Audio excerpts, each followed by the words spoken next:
à tous et bienvenue dans le Vendée Live, l'émission quotidienne du Vendée Globe. Nous sommes en direct sur InfoSport Plus et sur les réseaux sociaux de la course et puis en public également depuis les Sables d'Olonne. Et en ce mercredi 4 décembre, autant dire que ça bouge, ça cogne même pour une bonne partie de la flotte.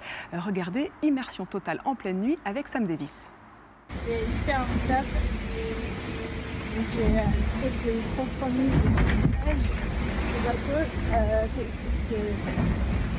pas trop tirer sur le dessus et j'ai avancé quand même. C'est pas facile.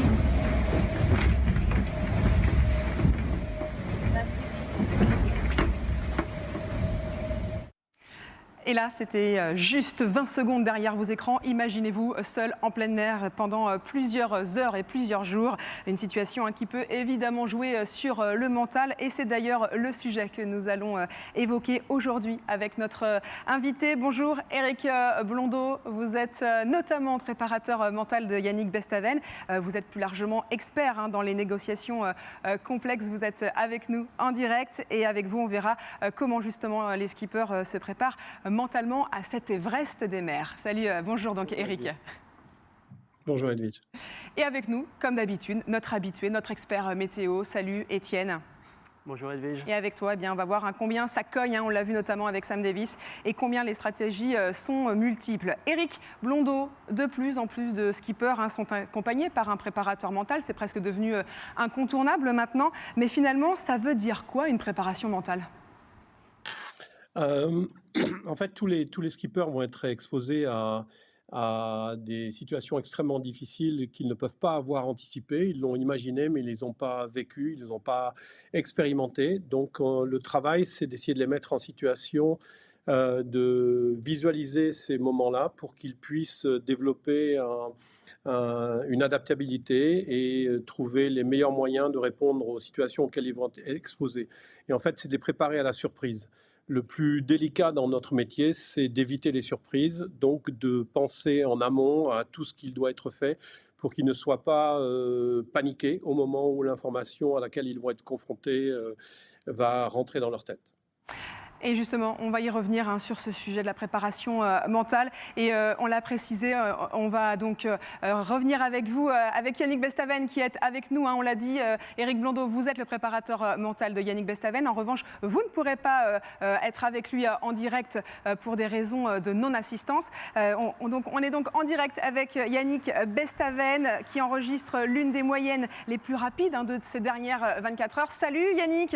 Alors, on va en parler dans l'émission. En effet, on ne cesse de dire que les conditions sont rudes pour vous et autant dire que ce matin, tu nous as fait une petite frayeur. Raconte-nous en effet avec ton départ à la Battée. Comment ça va après tout ça? Ouais, bonjour Elise. Ouais, ça va. Les conditions un peu musclées depuis hier soir. J'ai passé beaucoup de temps à manœuvrer toute la nuit entre des prises de riz, changement de voile, en fonction des forces de vent qui montaient. Et en fin de nuit, j'ai voulu me reposer un petit peu parce que j'étais vraiment fatigué et c'est bon, le front est passé, donc le vent a changé de direction et du coup le bateau est parti à la Battée et je me suis retrouvé couché dans l'eau et à faire de la demi-tour marche arrière, voilà, donc le temps de redresser le bateau et tout, ça a pris un peu de temps, j'ai rien cassé. Voilà, ça fait partie de notre quotidien, ça. Oui, alors c'est ça, justement, un quotidien qui se dessine dans l'océan Indien, qui reste est difficile. Quel est ton quotidien donc ces dernières heures, ces derniers jours? Est-ce que tu es tout le temps sur les cartes pour travailler à chaque fois la stratégie? Comment ça se passe pour toi? Au niveau stratégie, moi, elle est simple, c'est d'éviter de prendre trop de mer et trop de vent, mais ça on en prend un peu. Parce que dans des conditions de mer grosse, on n'avance plus, en fait, et puis on abîme les bateaux. Donc moi, ça fait longtemps que j'avais décidé de passer au nord de cette dépression. Ma position un peu en arrière des leaders, en plus, me permettait de le faire plus facilement, peut-être. Donc voilà, donc là, la stratégie, c'est de protéger le matériel et j'attends le meilleur moment dans l'après-midi pour réempanner et retourner vers la dépression. Mais c'est surtout de me retrouver en arrière de la dépression parce qu'il y a de la grosse mer derrière là. Donc j'aimerais éviter la grosse mer pour pouvoir avancer, quoi. Alors en effet tu parles de grosse mer, mais c'est vrai qu'honnêtement, pardon Yannick, mais derrière toi on a l'impression que c'est ciel bleu et que c'est presque facile. Raconte-nous, c'est quoi les conditions là en ce moment? C'est les vacances, ça. C'est les vacances. Non, c'est une mer, elle est pas très... Enfin, il y a quoi? Il y a 3,50 m, 4 mètres. Mais très croisée en fait, donc c'est un peu dans tous les sens. C'est-à-dire que le bateau, dès qu'il part en survitesse, j'essaie de limiter la vitesse du bateau pour éviter des planter. On a des carènes assez tendues, nous, et lorsqu'il rattrape la vague de devant, le bateau il plante, et là c'est là où on peut casser du matériel parce que ça tire fort partout. Donc j'essaie de limiter la vitesse avec mon pilote à pas dépasser 23 nœuds de vitesse, pour tout te dire. Mais c'est pas, des fois il s'emballe, il part à 30 nœuds le bateau. Donc voilà, je suis à l'affût pour abattre le feu avec le pilote automatique et essayer de passer au mieux avec une vitesse moyenne correcte, quoi. J'essaie d'être entre 17 et 20 nœuds de vitesse moyenne. Mais bon voilà, c'est pas tout le temps évident. Ça reste... Là, par exemple, le bateau il accélère, tout seul je fais rien, il part à 26 nœuds, tu vois. Là, c'est plus les vacances. Et effectivement, en fait, tout à l'heure, je disais, ça a l'air tranquille. En fait, pas tout à fait, parce que derrière, c'est une vraie machine à laver, hein, ce qu'on voit. Yannick, avec nous, notre expert météo en plateau. Étienne, tu as forcément une question pour Yannick? Oui, bien sûr. Bonjour Yannick, hein, bravo pour ta course, en tout cas jusqu'à maintenant. Moi, un peu la question, est-ce que tu penses que tu as passé le plus dur au niveau de la météo, au niveau de cette dépression? Tu penses que tu es un peu sorti d'affaire, ou tu parlais de la houle, justement, qu'elle arrivait un peu derrière? Tu vas encore serrer les dents quelques heures? Ouais, je pense qu'on n'aura plus des rafales comme on a eu cette nuit, notamment au passage du front, là, il y a eu des rafales à 40 nœuds. Je pense que le vent fort est en train de... J'ai rarement des claques à plus de 35 nœuds là, en ce moment, tu vois, j'ai 30 nœuds, 25 nœuds, 30 nœuds. Donc au niveau du vent, je pense que c'est pas mal. Par contre, là je suis bâbord à mur, quand je vais repartir en tribord, je pense que je vais revenir vers le... je ne vais pas rattraper la dépression parce qu'elle partira devant moi, mais elle va laisser derrière elle une mer très très formée. Et c'est ça que je crains un peu parce qu'on ne pourra pas avancer dans ces mers-là. Et sur mes fichiers, j'ai 6 à 7 mètres de mer.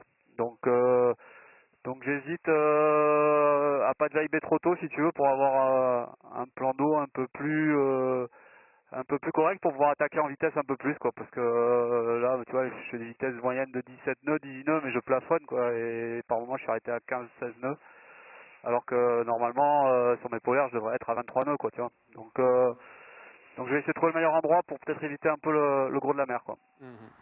Ça, c'est pour la partie technique, Yannick, mais on a aussi Eric Blondeau, ton préparateur mental, hein, qui est avec nous en direct. Alors, il n'a pas le droit d'échanger avec toi pendant ce live, hein, car ce serait alors traduit comme de l'assistance. Mais explique-nous en quoi, finalement, le travail que tu fais avec lui depuis 5 ans t'aide au quotidien, forcément, sur ce Vendée.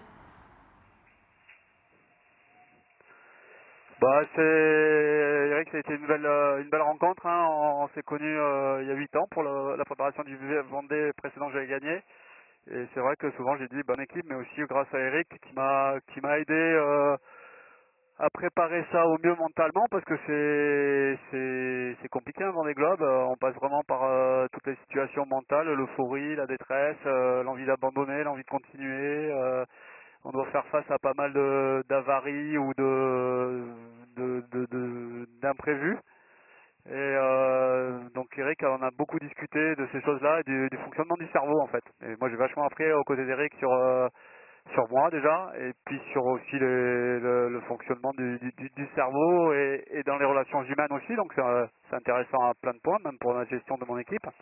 Parce que moi je me prépare avec Eric, mais mon équipe technique aussi fait des débriefs de temps en temps avec Eric, et ils sont demandeurs de ça aussi. Donc ça sert tout le monde dans le team, quoi.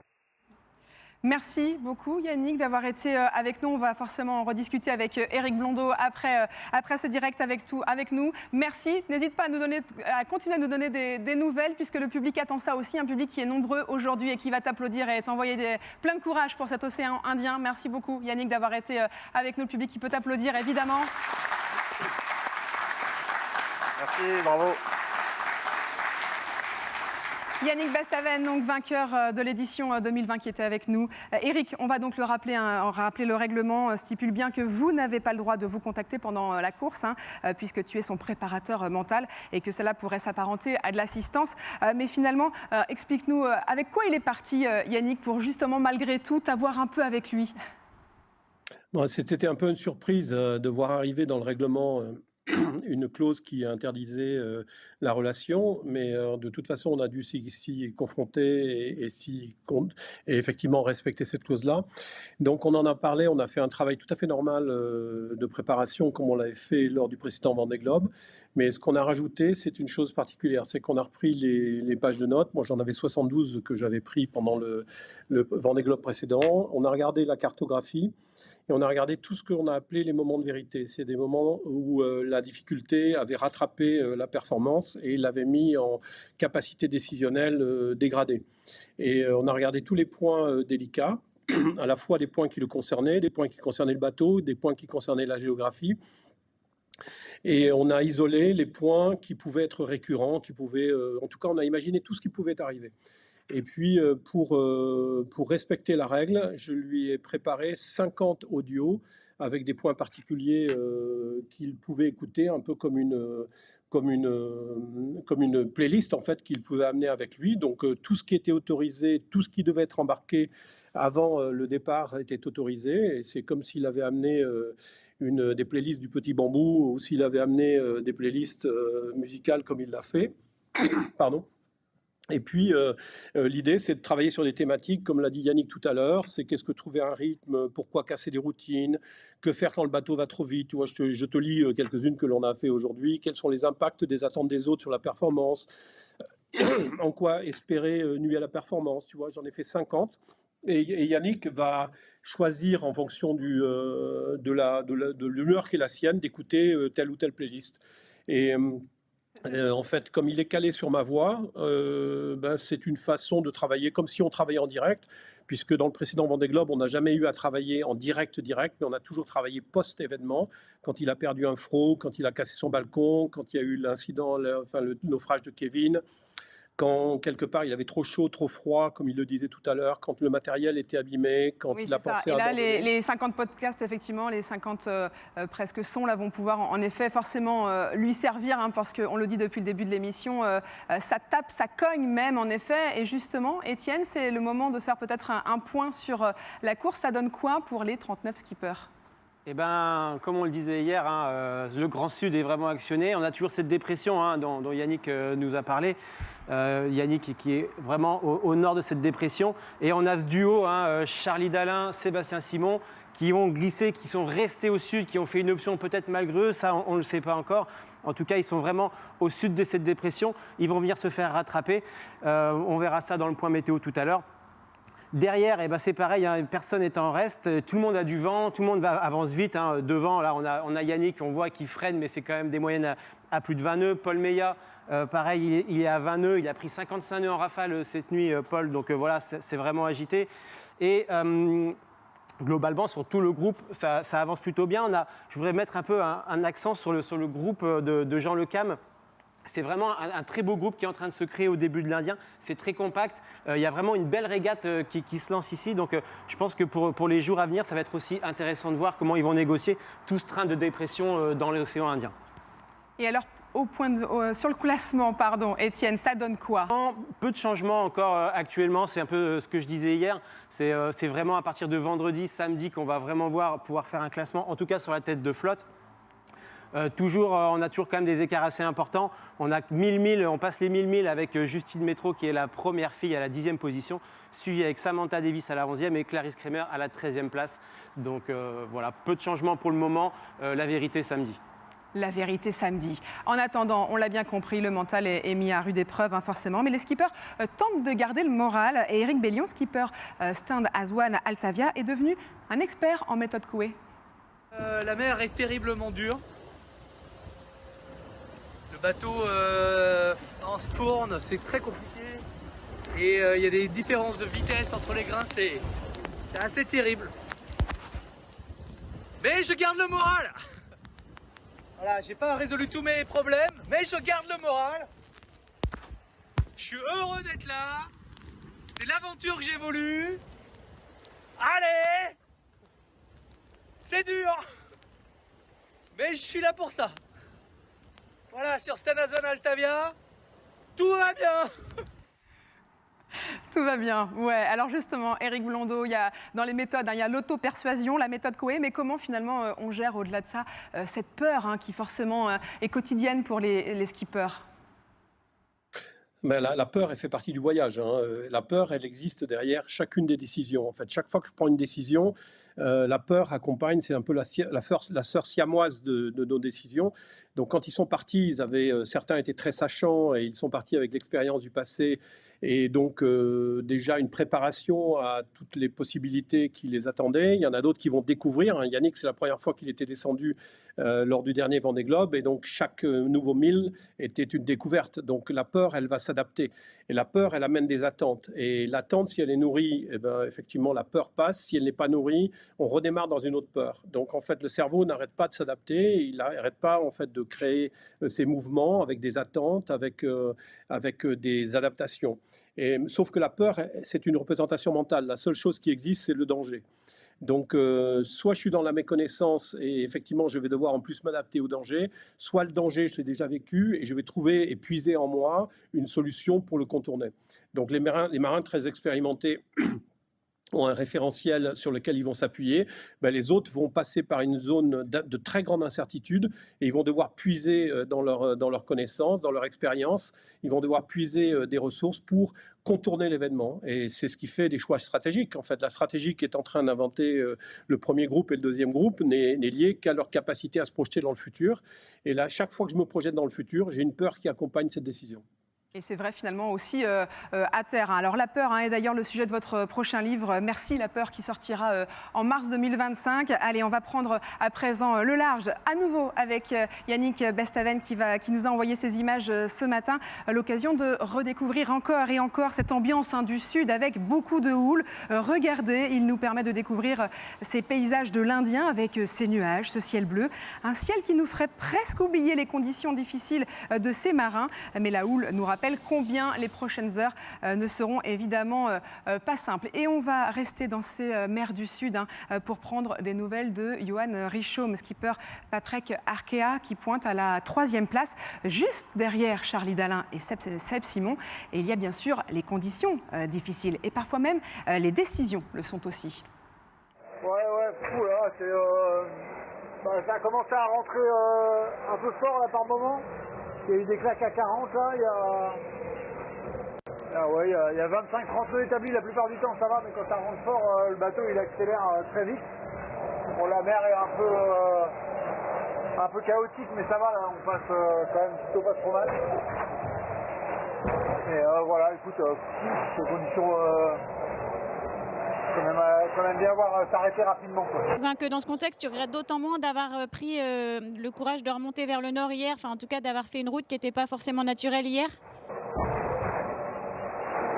Ouais, alors c'est un peu le problème, c'est que forcément ça tourne un peu dans la tête, ça fait du vélo, parce que je trouve que je sais pas, j'arrive pas à savoir quoi penser de l'option sud. J'ai l'impression qu'ils vont pas s'en sortir si mal que ça au final, que le scénario est plutôt en train de bien tourner pour eux.